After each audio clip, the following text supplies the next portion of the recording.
We're here to talk through this Yajilin puzzle by wormsofcan called Windmill, and it's named that way in part because of the clue orientation. So where there's maybe not a ton of clues to see the full shape of a windmill, the loop is going to have to wind around the grid, certainly in and out of these different spaces. And at the start is actually, you can look in each of the corners and get the start of a spin around the grid, with some part of the theme of why we chose this title.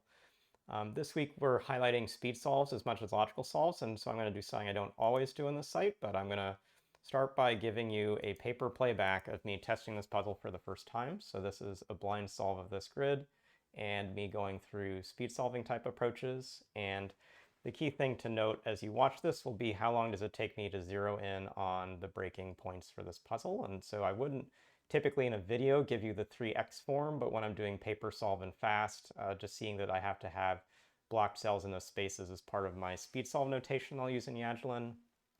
The 3x's down intersect quickly with the 1 down clue. We'll come back to this at the end to sort of show you how this is the star of the puzzle.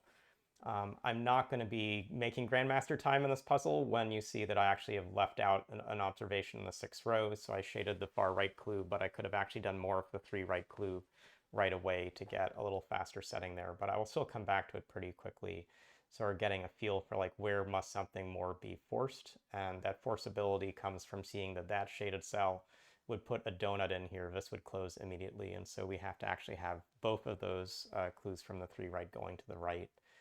There's an interesting deduction that's going to pop up in the bottom that I'm seeing myself make, which is you have to have an odd number of loop ends coming from the right side because you're going to have a single loop end crossing through that bottom segment with that 1 down. I now have these loop ends in the middle that have to avoid, and I'm finally coming back to the left side of this grid where we've got 2 down clues. When you're 1 off an edge, you have to have 2 cells apart from them, so I should have been able to actually enter that a little quicker. But again, self-critique isn't fair when you're still doing pretty well on this puzzle. The top solve in this puzzle is actually just a minute long, I think a minute 2 seconds by Persona Seshadri, so actually our Grandmaster time is sometimes averaged up from the top solve that we have evidence of, but also some pretty good solves by me, Murat Tata, and Jin Huan on this puzzle, all around a minute 30. So this is about as fast as some of the best solve this puzzle, so let's go back and just show you some of the key logical steps. The first is really this break-in point, which I've highlighted in green, and it comes not just from seeing the 3 down clue. The 3 down clue actually isn't important at the start. It's this 1 down clue, and it's the only one that actually has a forced single X that you can put across 2 cells. You'll notice when I was doing it on this paper, I was putting a 3 range X across this 3 down, say I know at least one of these 3 cells is shaded, at least one of these 3 cells is shaded, at least one of these 3 cells is shaded, but the real forcing comes from marking this in, because then you can't shade either of these cells to left. You would end up with a pattern. Let me go back to Yajilin notes. If you shaded this way or this way, you're going to isolate a single cell in the space. So knowing that those are X clues means this comes in, and now you can come back and get this 3 down right away.